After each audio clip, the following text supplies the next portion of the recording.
कहानी की शुरुआत में एक लाश को एक नदी के पीछे सुनसान इलाके में पेड़ से लटका हुआ दिखाया गया है। ये साल 1830 था। अगले सीन में हम मूवी के मेन कैरेक्टर ऑगस्टस लैंडोर को नदी के किनारे अपने हाथ धोते हुए देखते हैं। लैंडोर एक रिटायर्ड पुलिसमैन है जो रिटायरमेंट के बाद नदी के किनारे बने एक छोटे से घर में रहता है। फिर एक मिलिट्री अकेडमी के कुछ लोग लैंडोर से मिलने आते हैं। दरअसल मूवी की शुरुआत में दिखाई गई लाश उस अकेडमी के एक स्टूडेंट की थी और वे चाहते थे कि लैंडोर इस केस की जांच करे। लैंडोर ने पुलिस फोर्स में अपने समय के दौरान कई जटिल केसेस को सुलझाया था, जिससे उन्हें शहर के टॉप ऑफिशियल से बहुत सम्मान मिला था। इसी वजह से अकेडमी के कैप्टन खुद उसके घर उसे लेने आए थे। अकेडमी के ऑफिस पहुंचने के बाद कैप्टन लैंडोर की प्रशंसा करते हुए कहता है कि गवर्नर ने खुद यह फैसला किया है कि इस केस को सुलझाने के लिए लैंडोर को लाया जाए। हालांकि लैंडोर एक बहुत सक्सेसफुल पुलिसमैन था। पिछले कुछ सालों में उसे अपने पर्सनल लाइफ में दुखों का पहाड़ झेलना पड़ा था। उसकी पत्नी की 3 साल पहले मृत्यु हो गई थी और उसकी बेटी किसी के साथ घर से भाग गई थी। इस वजह से वह बहुत अकेला महसूस करने लगा था। अपने अकेलेपन की वजह से लैंडोर ने शराब पीना शुरू कर दिया और अल्कोहल पर निर्भर हो गया। कर्नल को पहले से ही लैंडोर के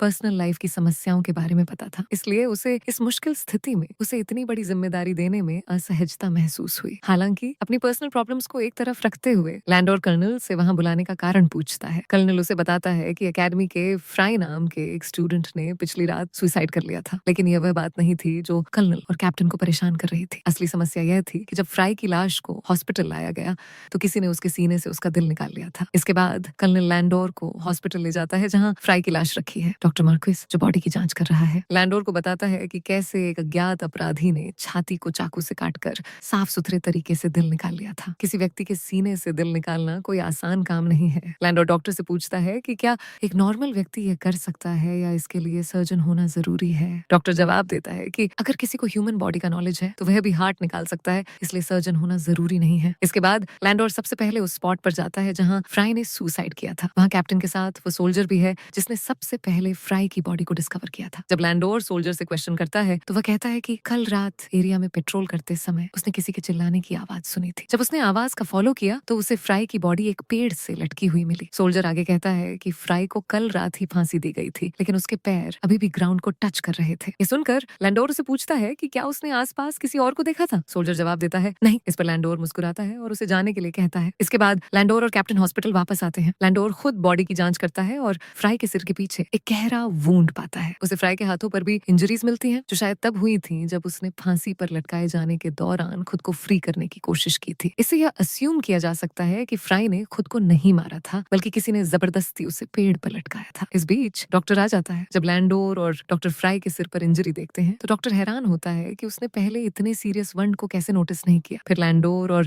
डॉक्टर फ्राई की बंद मुट्ठी खोलते हैं और उसके अंदर एक पेपर का टुकड़ा पाते हैं जिस पर कुछ लेटर्स लिखे हुए हैं। डॉक्टर शॉक में है कि इतनी इंपॉर्टेंट इन्फॉर्मेशन उसके ध्यान से कैसे निकल गई। लैंडोर को मिला पेपर एक बड़ा क्लू हो सकता है। वह लेटर लेता है और जाने की तैयारी करता है, लेकिन कप्तान उसे रोक लेता है। कैप्टन लैंडोर को चुपके से केस इन्वेस्टिगेट करने के लिए कहता है। वह नहीं चाहता कि फ्राई की मर्डर की वजह से अकादमी की रेपुटेशन खराब हो। वह लैंडोर को स्ट्रिक्टली वार्न भी करता है कि केस सॉल्व होने तक वह कोई अल्कोहल नहीं पिए। लैंडोर शहर में पहले से ही एक ड्रिंकर के रूप में इनफेमस हो चुका था। कैप्टन की सभी कंडीशन से अग्री करने के बाद लैंडोर अपनी इन्वेस्टिगेशन शुरू करता है। वह उस जगह पर वापस जाता है जहां फ्राई की बॉडी मिली थी और क्लूज ढूंढना शुरू करता है। इन्वेस्टिगेट करते समय एकेडमी का एक स्टूडेंट वहां आ जाता है। कैडेट का नाम एडगर है। एडगर लैंडोर को बताता है कि वह भी अपने तरीके से फ्राई के केस की इन्वेस्टिगेशन कर रहा है और उसे लगता है कि फ्राई का किलर एक पोएट है। ये कहकर वह चला जाता है। बाद में लैंडोर उस कांस्टेबल से सवाल करता है जो हॉस्पिटल में फ्राई की बॉडी की गार्ड कर रहा था जब हार्ट चुराया गया था। कांस्टेबल लैंडोर को बताता है कि वह रात 2:30 तक ड्यूटी पर था। उस समय एक ऑफिसर आया और उसे डिस्चार्ज कर दिया। हालांकि अंधेरा होने के कारण कांस्टेबल ऑफिसर का चेहरा नहीं देख पाया। लैंडोर ये सुनकर सरप्राइज्ड होता है। कांस्टेबल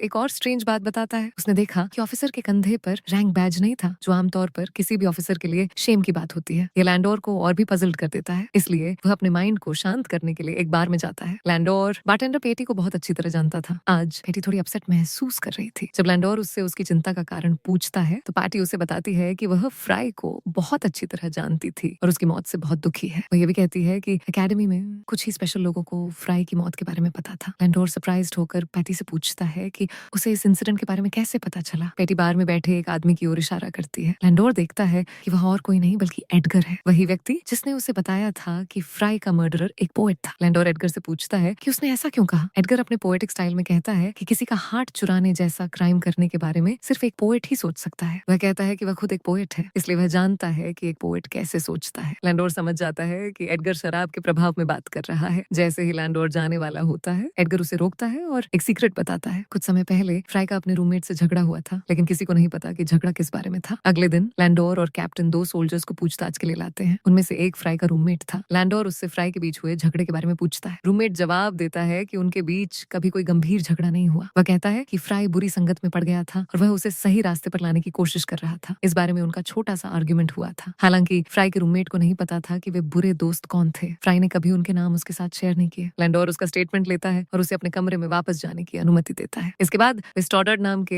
एक और सोल्जर से पूछताछ करते हैं, जो फ्राई की मृत्यु से पहले उससे मिलने वाला आखिरी व्यक्ति था। जब लैंडोर उससे फ्राई के बारे में पूछता है तो स्टॉडर्ड कहता है कि फ्राई उस रात जल्दी में था और ऑफिसर्स से छिपकर जा रहा था। फ्राई ने उसे नहीं बताया कि वह कहाँ जा रहा था। उसने सिर्फ इतना कहा कि उसे कुछ इंपॉर्टेंट काम था। जब स्टॉडर्ड यह बता रहा था तो उसका चेहरा पीला पड़ गया, जिससे लैंडोर को उस पर शक हुआ। उस समय स्टॉडर्ड की तबीयत ठीक नहीं थी, इसलिए लैंडोर ने उसे जाने की परमिशन दे दी। तभी एक ऑफिसर कैप्टन के लिए एक मैसेज लाता है। उसमें लिखा था कि पिछली रात किसी ने एक गाय और एक बकरी के दिल निकाल लिए थे। यह खबर पढ़ने के बाद कैप्टन गुस्से में आ जाता है और अधिक हत्याओं को रोकने के लिए वह अकेडमी का पूरा लॉकडाउन घोषित करता है। हालांकि लैंडोर और एडगर नियमों की अवहेलना करते हुए अकेडमी के बाहर मिलते हैं। लैंडर ने मान लिया था कि एडगर को फ्राई अच्छी तरह से जानना चाहिए, लेकिन एडगर कहता है कि उसने फ्राई से कभी मिला भी नहीं था। तब लैंडर केस को सॉल्व करने के लिए साथ मिलकर काम करने का प्रस्ताव रखता है। एडगर तुरंत मान जाता है। उसके बाद लैंडर उसे फ्राई के हाथ में मिला लेटर देता है और उसे उसमें लिखे अधूरे शब्दों को समझने और पूरा करने की कोशिश करने को कहता है, फिर चला जाता है। उस रात एडगर लैंडर के घर जाता है और उसे बताता है कि उसने लेटर का कुछ हिस्सा डिकोड कर लिया है। लेटर के अनुसार किलर ने खुद इसे लिखा था और फ्राई को किसी महत्वपूर्ण काम के बहाने उस जगह पर आने के लिए इन्वाइट किया था जहां उसे मारा गया था। इसका मतलब साफ था कि फ्राई किलर को अच्छी तरह जानता था, इसलिए वह बिना किसी हिचकिचाहट के मिलने के लिए तैयार हो गया। लैंडर एडगर की ऑब्जर्वेशन से बहुत इंप्रेस होता है, लेकिन लेटर में अभी भी कुछ अधूरे हिस्से थे, इसलिए लैंडर और एडगर उन्हें डिकोड करने के लिए मिलकर काम करते हैं। लंबे समय तक कोशिश करने के बाद वे निष्कर्ष निकालते हैं कि जिस व्यक्ति ने लेटर भेजा था वह शायद एक महिला थी। उनका मानना है कि कोई युवा लड़का इतनी देर रात एकेडमी से केवल एक महिला के लिए ही बाहर जाएगा। एडगर लैंडर को बताता है कि अगर किलर एक महिला है तो हो सकता है कि उसने उसे पहले देखा हो। फिर एडगर अपने जीवन के बारे में एक सीक्रेट बताता है। वह कहता है कि उसकी माँ 20 साल पहले मर गई थी, लेकिन उसकी आत्मा अभी भी उससे बात करती है। वह हर रात उसे पोएम सुनाती है, जिन्हें एडगर अपनी डायरी में लिखता है। एक सुबह उसने एक दुखी लड़की के बारे में एक पोएम लिखी थी जिसने एक अपराध किया था। उसी सुबह एडगर ने अपनी खिड़की के बाहर एक लड़की को देखा जो बिल्कुल वैसी ही दिखती थी जैसा पोएम में बताया गया था। इसलिए एडगर को लगा कि वह लड़की किलर हो सकती है। वह कहता है कि उसने उस लड़की को सिर्फ एक बार देखा था। हालांकि ये सब लैंडोर को अविश्वसनीय लगता है और वह सोचने लगता है कि एडगर पागल है। उस रात बाद में जब लैंडोर बारटेंडर पेटी के साथ होता है, वह उससे एडगर के बारे में पूछता है। पेटी उसे बताती है कि एडगर एक अच्छा लड़का है और इस दुनिया में उसका कोई नहीं है, इसीलिए वह अपनी माँ की उपस्थिति और सब कुछ महसूस करता है, बस ये महसूस करने के लिए कि वह अभी भी उसके साथ है। ये सुनकर लैंडोर को एडगर के लिए बहुत अफसोस होता है, क्योंकि वह समझता है कि दुनिया में अकेले होना कैसा होता है। अगले दिन जब लैंडोर अस्पताल में कुछ जांच कर रहा होता है, तब उसके दिमाग में एक विचार आता है, कोई किसी और के दिल को क्यों रखना चाहेगा। गहराई से सोचने के बाद लैंडोर यह मानने लगता है कि यह हत्या काली जादू से जुड़ी हो सकती है। वह एडगर को एक पत्र लिखता है जिसमें उसे एक पुराने वीरान घर में मिलने के लिए कहता है। संयोग से लैंडोर को उस घर में काले जादू के साक्ष्य के साथ एक शैतानी प्रतीक मिलता है। जब तक एडगर वहां पहुंचता है, लैंडोर को पता चल जाता है कि हत्यारा काले जादू के अनुष्ठानों के लिए लोगों और जानवरों के दिल निकाल रहा था। ये जानने के बाद लैंडोर और एडगर तुरंत अपने एक दोस्त के पास जाते हैं जो काले जादू के बारे में बहुत कुछ जानता है। लैंडोर का दोस्त उसे बुक शेल्फ से एक किताब निकालने के लिए कहता है। वह किताब एक प्रसिद्ध चुड़ैल शिकारी द्वारा लिखी गई थी। उसमें लिखा था कि शैतान को प्रसन्न करने के अनुष्ठानों में से एक है फांसी पर लटके आदमी का दिल शैतान को चढ़ाना। इसके साथ ही दोस्त लैंडोर को बताता है कि कई साल पहले हेनरी क्लेर नाम का एक प्रसिद्ध चुड़ैल शिकारी था जिसने लगभग 700 चुड़ैलों को मार डाला था। उसने एक और बुक लिखी थी जिसमें उसने अमर बनने का एक रिचुअल बताया था, लेकिन किसी को नहीं पता कि वह बुक अब कहाँ है। इसके बाद लैंडोर एडगर को सैनिकों से दोस्ती करने और यह पता लगाने के लिए कहता है कि उनमें से कौन ब्लैक मैजिक के बारे में जानता है। एडगर बिल्कुल वही करता है। वह सैनिकों के एक ग्रुप से दोस्ती करता है और जानता है कि डॉक्टर का बेटा आर्टेमिस ब्लैक मैजिक के बारे में जानता है। किसी बहाने से एडगर आर्टेमिस से मिलता है और उससे दोस्ती कर लेता है। एक दिन आर्टेमिस एडगर को एक पार्टी में इनवाइट करता है। एडगर सब कुछ लैंडोर को भी बताता है। तब से लैंडोर और एडगर मिलकर आर्टेमिस की जांच करने लगते हैं। उस रात एडगर आर्टेमिस की पार्टी में जाता है जहां आर्टेमिस के कुछ दोस्त भी मौजूद होते हैं। एडगर उन्हें रंगीन पोएट्री सुनाकर उनसे दोस्ती कर लेता है। बातचीत के दौरान एडगर को पता चलता है कि आर्टेमिस और उसका दोस्त बेलिंजर दोनों फ्राई को बहुत अच्छी तरह जानते थे। उसे यह भी पता चलता है कि फ्राई आर्टेमिस की बहन से प्यार करता था, लेकिन उसने प्यार में उसे धोखा दिया था। दूसरी ओर जब लैंडोर सो रहा था, उसने किसी को रोते हुए सुना। जब वह पास जाता है तो वह अपनी ही बेटी को वहां रोते हुए देखता है। वह बहुत रो रही थी, लेकिन अगले ही पल वह गायब हो गई। लैंडोर बहुत परेशान हो जाता है और अपनी बेटी को याद करके रोने लगता है। अपनी बेटी से बिछड़ने के बाद से ऐसी इमोशनल घटनाएं लैंडोर के लिए आम हो गई थी। अगली सुबह फ्राई के फ्यूनरल के दौरान फ्राई की माँ लैंडोर के पास आती है और उसे फ्राई की डायरी देती है, ये आशा करते हुए कि ये जांच में मदद करेगी। डायरी के अंदर सब कुछ एक सीक्रेट कोड में लिखा गया था। उसमें लिखी बातों को समझना आसान काम नहीं था, लेकिन लैंडोर उसे डिकोड करने की कोशिश शुरू कर देता है। इस बीच एडगर आर्टेमिस की बहन लिया से दोस्ती कर लेता है, वही लड़की जिसे उसने अपनी विंडो के बाहर देखा था उस सुबह जब वह पोम लिख रहा था जो उसकी माँ ने उसे बताई थी। एडगर लिया को एक सुनसान जगह पर मिलने का न्योता देता है ताकि वह उसकी जांच कर सके, लेकिन लिया की सुंदरता और मासूमियत देखकर एडगर खुद उससे प्यार करने लगता है। अचानक लिया को मिर्गी का दौरा पड़ता है, वह जमीन पर गिर जाती है और दर्द से तड़पने लगती है। ये देखकर एडगर बहुत डर जाता है। हालांकि थोड़ी देर बाद लिया अपने आप ठीक हो जाती है। उसी समय बहुत प्रयास करने के बाद लैंडोर आखिरकार फ्राई की डायरी में लिखे शब्दों को डिकोड करने में सफल हो जाता है। उस रात जब एडगर अकादमी से लौट रहा होता है, उसे अपने आसपास किसी की मौजूदगी महसूस होती है, लेकिन जब वह चारों ओर देखता है उसे कोई नहीं दिखता। अचानक बेलिंजर एडगर पर हमला करता है और उसे लिया से दूर रहने की धमकी देता है। दरअसल बेलिंजर भी लिया से प्यार करता था और उसे एडगर का उसके करीब आना पसंद नहीं था। तभी लैंडोर आ जाता है और बेलिंजर को मारता है, जिससे वह चला जाता है। एडगर बहुत गुस्सा हो जाता है और लैंडोर से कहता है कि अगर बेलिंजर उसके और लिया के बीच फिर से आया तो वह उसे मार देगा। लैंडोर किसी तरह एडगर को शांत करता है और उसे चीजें समझाता है। अगली सुबह लैंडोर कैप्टन से सुनता है कि बेलिंजर गायब हो गया है। लैंडोर ये सुनकर आश्चर्यचकित होता है। वह कैप्टन और बाकी सोल्जर्स के साथ बेलिंजर की तलाश में जाता है। थोड़ी खोज के बाद उन्हें बेलिंजर बिल्कुल फ्राई की तरह लटका हुआ मिलता है। उसका दिल भी उसकी छाती से निकाला गया था। जब उसका शरीर हॉस्पिटल लाया जाता है तो डॉक्टर मार्कवेट कर्नल और कप्तान को बताता है कि बेलिंगर का हत्यारा कोई और है, क्योंकि बेलिंगर और फ्राई की छाती के घाव बिल्कुल अलग हैं। सबसे बड़ा अंतर यह था कि इस नए हत्यारे ने बेलिंगर को नपुंसक भी बना दिया था। ये सुनने के बाद कर्नल आग बबूला हो जाता है और लैंडोर की क्षमताओं पर सवाल उठाने लगता है। वो लैंडोर को डांटता है और कहता है कि इतनी कोशिशों के बाद भी लैंडोर कोई ठोस सबूत नहीं ढूंढ पाया है। इस बीच कैप्टन लैंडोर को बताता है कि अब उसे पूरी तरह से एडगर पर शक है। कैप्टन कहता है कि पिछले दिन डिनर के दौरान एडगर खुलेआम सैनिकों को बेलिंजर के साथ अपने झगड़े के बारे में बता रहा था और उसने सबके सामने बेलिंजर को मारने की धमकी भी दी थी। लैंडोर एडगर का बचाव करता है, कहता है कि वह एक अच्छा लड़का है, उसने गुस्से में ये बातें कही होंगी, लेकिन वह किसी को मार नहीं सकता। फिर कैप्टन लैंडोर को कुछ चौंकाने वाला बताता है। वह कहता है कि पिछले समर में एडगर का फ्राई के साथ भी झगड़ा हुआ था। कर्नल कहता है कि वह बहुत पहले ही एडगर को अरेस्ट कर लेता, लेकिन उसके खिलाफ कोई ठोस सबूत नहीं है। एडगर के बारे में यह सच्चाई सुनकर लैंडोर स्तब्ध रह जाता है। एक बार लैंडोर ने एडगर से फ्राई के बारे में पूछा था, लेकिन एडगर ने साफ कहा था कि वह फ्राई को नहीं जानता। अब लैंडोर सीधे एडगर के पास जाता है अपने मन में चल रहे सवालों को पूछने के लिए। वह उसे गुस्से से डांटता है और उसे सच्चाई निकालने की कोशिश करता है। अपने बचाव में एडगर कहता है कि जब से वह अकेडमी में आया है उसका दर्जनों लड़कों से झगड़ा हुआ है, क्योंकि बहुत से लोगों ने उसके चेहरे या व्यक्तित्व का मजाक उड़ाया, लेकिन उसने कभी अपने दिल में बदले की भावना नहीं पनपने दी। एडगर की बातें सुनकर लैंडोर भी संतुष्ट महसूस करता है और मानता है कि एडगर निर्दोष है। उसी दिन बाद में डॉक्टर मार्कवी अपने घर पर बेलिंजर की मौत पर शोक मनाने के लिए एक डिनर का आयोजन करता है। वह लैंडोर और एडगर दोनों को आमंत्रित करता है। सभी डिनर कर रहे होते हैं जब अचानक आर्टेमिस अपने शिष्टाचार को भूल जाता है और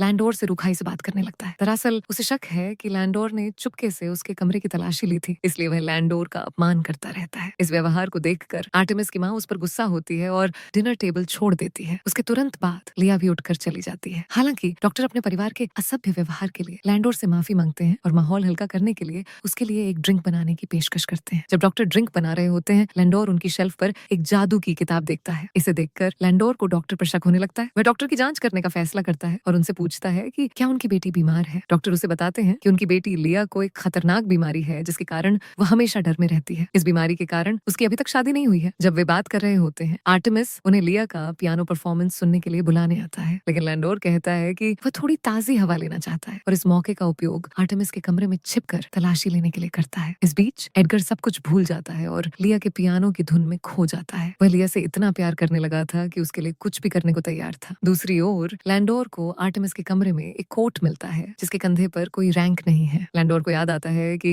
एकेडमी के गार्ड ने बताया था कि वो जिस ऑफिसर ने उसे छुट्टी दी थी उसने ठीक इसी तरह का कोट पहना था। फिर मिसेस मार्की वहां आती हैं और वह भी उस कोट को देखकर आश्चर्यचकित होती हैं। लैंडोर कोट को नीचे ले जाता है। डॉक्टर कहते हैं कि यह उनके मृत भाई का है और वे नहीं जानते यह घर में कैसे आया। लैंडोर उन्हें बताता है कि कोट आर्टेमिस के कमरे में मिला था। इससे पहले कि आर्टेमिस कुछ कह पाए, कैप्टन वहां आता है और कहता है कि एकेडमी से एक और सैनिक स्टॉडार्ड गायब है। स्टॉडार्ड वही लड़का है जिसने आखिरी बार फ्राई को देखा था और घबराहट में लैंडोर को बयान दिया था। यह सुनने के बाद लैंडोर तुरंत उनके साथ स्टॉडार्ड के रूम की तलाशी लेने जाता है। रूम की तलाशी लेने के बाद लैंडोर सभी को बताता है कि स्टॉडार्ड का अपहरण नहीं हुआ था, वह खुद ही एकेडमी से भाग गया था। लैंडोर ऐसा इसलिए कहता है क्योंकि स्टॉडर्ट का सामान भी रूम से गायब था। लैंडोर अनुमान लगाता है कि स्टॉडर्ट, बेलिंजर और फ्राई अच्छे दोस्त थे और फ्राई और बेलिंजर की मौत देखने के बाद स्टॉडर्ट डर गया था कि अगला नंबर उसका होगा। शायद इसीलिए वह डर के मारे भाग गया। आर्टेमिस के रूम में मिले कोट की वजह से सभी उस पर हत्यारा होने का शक करने लगते हैं, लेकिन लैंडोर के पास अभी भी आर्टेमिस के खिलाफ कोई ठोस सबूत नहीं है,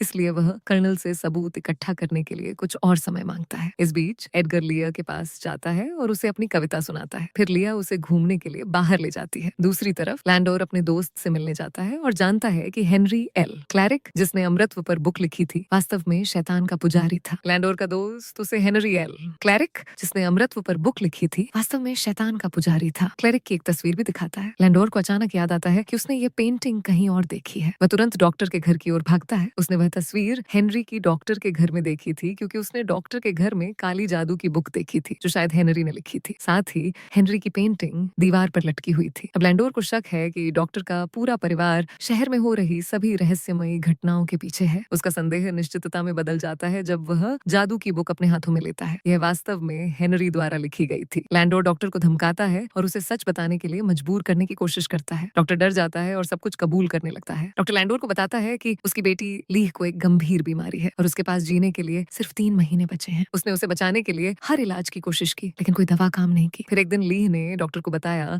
कि उसके पूर्वज हेनरी एलएलसी क्लैरिक ने उससे बात की थी और एक जादुई रिचुअल साझा किया था जो उसे अमर बना सकता था। डॉक्टर के अनुसार रिचुअल करने के बाद लिया वास्तव में ठीक होने लगी। यह देखकर पूरा परिवार रिचुअल करने में शामिल हो गया। जैसे ही डॉक्टर ये सब लैंडोर को दूसरी तरफ समझा रहा है, उसकी बेटी अपनी माँ और भाई के साथ रिचुअल पूरा करने में व्यस्त है। अरे लिया एडगर को, जो बेहोश था, एक पुराने घर में ले गई थी और उसका दिल निकालकर शैतान को चढ़ाने वाली थी। इस रिचुअल में लिया की माँ और उसके भाई ने उसका पूरा समर्थन किया। लिया के हाथ में फ्राई का दिल था जिसे उसने शैतान को चढ़ा दिया। इसके बाद उसने एडगर का खून अपने माथे पर लगाया और मंत्र बोलना शुरू कर दिया। इस बीच डॉक्टर से पूछताछ करने के बाद लैंडोर को पता चलता है कि लिया और आर्टेमिस एडगर को मारने वाले हैं, इसलिए वह घर की ओर दौड़ने लगता है। दूसरी तरफ एडगर ने अपनी आंखें खोल दी थी, लेकिन वह अभी भी पूरी तरह से होश में नहीं था। वह जानता था कि लिया उसे मारने वाली है, लेकिन वह उसे इतना प्यार करता था कि उसे जिंदा रखने के लिए खुद को बलिदान करने के लिए तैयार था। इसके बाद लिया जादुई मंत्र बोलना जारी रखती है और एडगर का दिल निकालने के लिए आगे बढ़ती है, लेकिन इससे पहले कि वह एडगर को नुकसान पहुंचा सके, लैंडोर पहुंच जाता है। लैंडोर को देखकर तीनों डर जाते हैं और चाकू से धमकी देकर उसे दूर रहने की चेतावनी देते हैं। तभी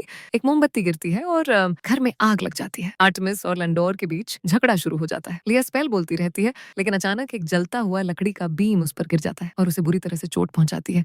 ये देखकर आर्टेमिस लिया को बचाने के लिए दौड़ता है। इस मोमेंट का फायदा उठाते हुए लैंडोर एडगर को जलते हुए घर से बाहर ले जाता है। आर्टेमिस और उसकी माँ सिर्फ लिया पर ध्यान दे रहे थे जब अचानक घर का जलता हुआ हिस्सा उन पर गिर गया। लैंडोर डॉक्टर की पत्नी को बचाने में सफल होता है, लेकिन लिया और आर्टेमिस जलकर राख हो जाते हैं। लिया को मरते हुए देखकर एडगर गहरे शॉक में चला जाता है। इसके बाद एडगर को एकेडमी हॉस्पिटल में सुरक्षित भर्ती करा दिया जाता है। यह पता चलता है कि डॉक्टर मार्क्वी ने पहले ही रिजाइन दे दिया था। कैप्टन और कर्नल लैंडोर को मिस्ट्री सुलझाने के लिए धन्यवाद देते हैं और कभी भी उन पर शक करने के लिए माफी मांगते हैं। अपना ड्यूटी पूरा करने के बाद लैंडोर घर लौट जाता है, लेकिन ये स्टोरी यहीं खत्म नहीं होती। कुछ दिनों बाद एडगर पूरी तरह से रिकवर होकर लैंडोर के घर आता है। वह कहता है कि उसने लैंडोर की बेटी की मौत के बारे में कुछ पता लगा लिया है। ये कहते हुए वह अंदर चला जाता है। एडगर लैंडोर पर बहुत गुस्सा है क्योंकि उसने एक ऐसा सीक्रेट डिस्कवर कर लिया है जिसे लैंडोर ने दुनिया से छिपाया था। लैंडोर ने एक बार एडगर को जो लेटर लिखा था, उसकी हैंडराइटिंग फ्राई के हाथ में मिले लेटर की हैंडराइटिंग से मैच करती है। इसका मतलब है कि लैंडोर ही वह था जिसने लेटर लिखा था और फ्राई को उसकी मौत के स्थान पर बुलाया था। ये समझने के लिए कि लैंडोर ने ऐसा क्यों किया, एडगर ने इन्वेस्टिगेशन शुरू की। उसने पैटी से जाना कि एक रात जब लैंडोर की बेटी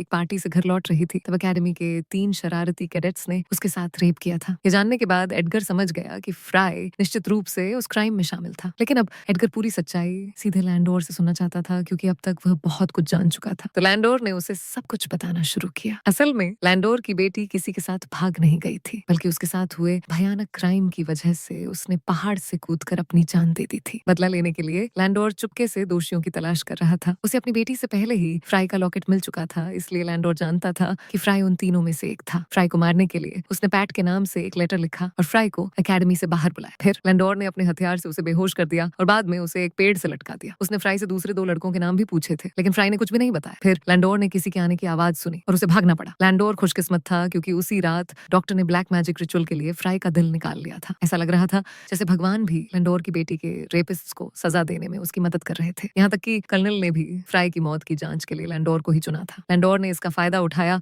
और अपने क्राइम को छुपाने के लिए इसे ब्लैक मैजिक का मामला बताया। उसने फिर डॉक्टर के परिवार को फंसाने का काम किया जो पहले से ही अंधविश्वास में डूबे हुए थे। पूरे मामले को ब्लैक मैजिक की तरह दिखाने के लिए लैंडोर ने खुद जानवरों के दिल निकाले थे। फ्राई की डायरी को डिकोड करते हुए लैंडोर ने दूसरे दोषी बेलिंजर का नाम पता लगाया। उसके बाद उसने बेलिंजर को मार दिया और उसका दिल भी निकाल लिया ताकि यह फ्राई की हत्या की तरह एक और ब्लैक मैजिक रिचुअल जैसा लगे। लैंडोर ने बेलिंजर को पीटा और तीसरे दोषी स्टॉडर्ट का नाम बताने के लिए मजबूर किया था, लेकिन लैंडोर उसे मार सके उससे पहले स्टॉडर्ट डर के मारे अकेडमी से भाग गया। एडगर ने लैंडोर से पूछा कि उसने स्टॉडर्ट को सजा क्यों नहीं दी। लैंडोर ने जवाब दिया कि अब उसमें एक और मर्डर करने का साहस नहीं है। वह सिर्फ यह उम्मीद करता है कि स्टॉडर्ट जहां भी है वह अपनी बाकी जिंदगी गिल्ट के साथ जिए। इस तरह लैंडोर ने बहुत चालाकी से पूरी मिलिट्री एकेडमी को बेवकूफ बनाते हुए अपना बदला लिया और लैंडोर को जो उसने किया था उसका कोई अफसोस नहीं था, क्योंकि उसने यह सब अपनी बेटी के लिए किया था। लेकिन एडगर का दिल लेया की मौत से टूट गया था, इसीलिए वह लैंडोर के लेटर्स को एविडेंस के तौर पर कर्नल के पास ले जाता है। लेकिन फिर उसे एहसास होता है कि यह सजा उन राक्षसों के लिए काफी नहीं थी जिन्होंने लैंडोर की बेटी के साथ ऐसा भयानक काम किया था। यह सोचकर एडगर एविडेंस जला देता है। इस सब के बाद लैंडोर के पास अपनी बेटी की यादों के अलावा कुछ नहीं बचा था, इसीलिए अंत में वह अपने परिवार से फिर से मिलने के लिए पहाड़ की चोटी पर जाकर खड़ा होता है। फ्रेंड्स, अगर आपको ये वीडियो पसंद आया और आप इसे देखते हुए कहानी में खो गए तो हमें सपोर्ट करने के लिए प्लीज सब्सक्राइब करें ताकि हम आपके लिए ऐसे और वीडियोस लाते रहें। देखने के लिए थैंक यू।